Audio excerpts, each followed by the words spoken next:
उत्तर प्रदेश में अब केवल सांसें ही नहीं, भरोसा भी टूट रहा है। भरोसा सरकार का, सिस्टम का, रिश्ते नातों का। कुछ ही दिनों में हालत बद से बदतर हो गए। हर ओर मौत तांडव कर रही है। अपनों का साथ छूट रहा है। जो कभी देखा नहीं, सोचा नहीं, वो डरावना सपना अब हकीकत हो रहा है। हर ओर हाहाकार है।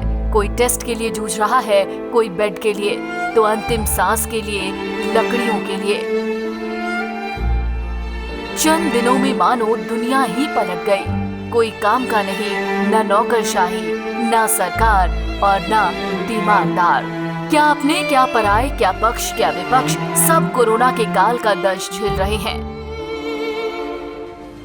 प्रदेश के मुखिया योगी आदित्यनाथ खुद आइसोलेशन में हैं और उनके सिपहसालार कोविड पॉजिटिव हो चुके हैं।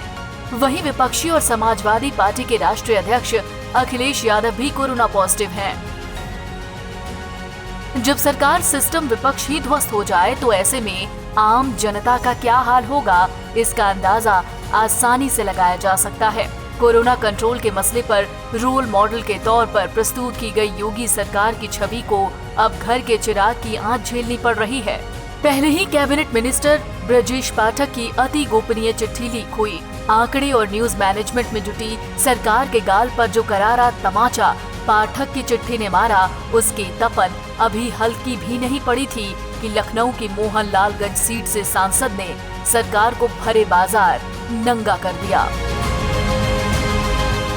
एक के बाद एक कई ट्वीट पर सांसद कौशल किशोर ने योगी सरकार को न केवल घेरे में लिया, बल्कि प्रदेश की राजधानी लखनऊ का सूरत हाल भी बयां किया।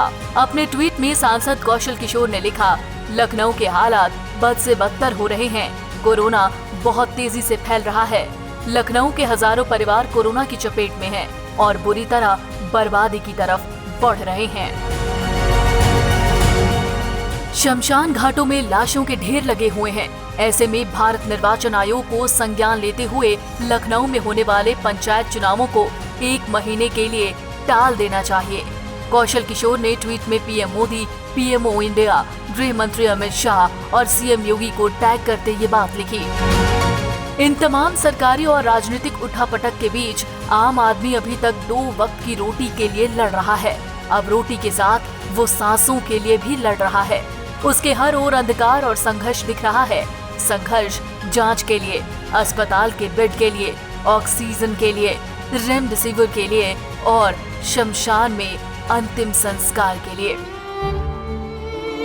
ऐसे में उसके पास एक ही विकल्प है, आत्मीय जनों से दूर एकांत में हाशिए पर चली गई सरकार को कोसिए, जूझते और नियति के फैसले को मंजूर कीजिए। News now bureau.